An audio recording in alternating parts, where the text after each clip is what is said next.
अग्रवंश की। इस कथा की शुरुआत होती है त्रेता युग से, जब श्री रामचंद्र जी के पुत्र कुश की 34वीं पीढ़ी के महाराजा वल्लभ सेन जी के घर बालक अग्रसेन का जन्म होता है। बालक अग्रसेन की कुंडली देखकर ज्योतिषी ऐलान करते हैं कि ये बालक परम प्रतापी प्रजापालक महान शासक बनेगा और इसका कुल इसके नाम से जाना जाएगा।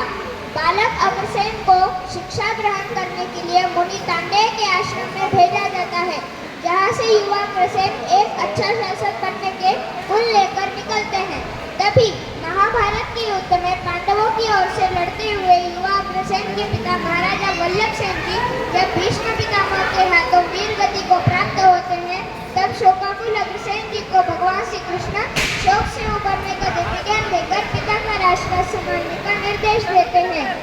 विवाह योग्य होने पर महाराजा अग्रसेन जी का विवाह नागराज की अनिंद्य सुंदरी पुत्री माधवी से होता है, जिसके कारण देवराज इंद्र उन पर कुपित होकर उनके राज्य प्रतापनगर में कई वर्षों तक बरसात नहीं करवाते हैं। इस समस्या से चिंतित महाराजा अग्रसेन जी को उनकी विदुषी महारानी माधवी ने सलाह दी कि यह समय चिंतित होने का नहीं बल्कि पुरुषार्थ करने का है,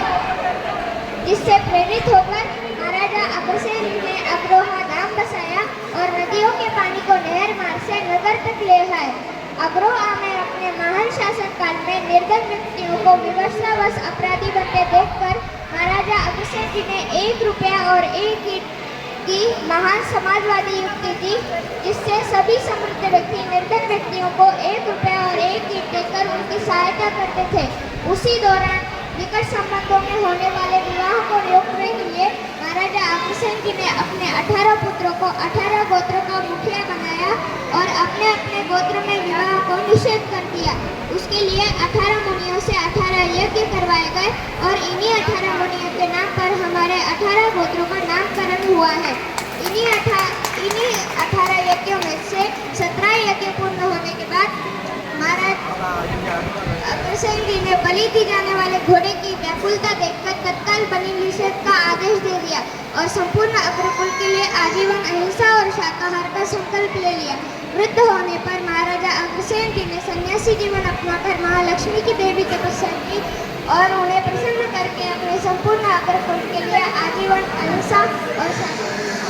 आजीवन समृद्धि का वरदान पाया। ऐसे परम प्रतापी प्रजापालक महाराजा अग्रसेन जी अग्रधारणा को एक धर्म का रूप देकर और खुद भगवान बनकर अपनी पूजा करवा सकते थे, परंतु उन्होंने इसे एक समाज का रूप दिया और हमारे अग्रकुल के महान प्रभाव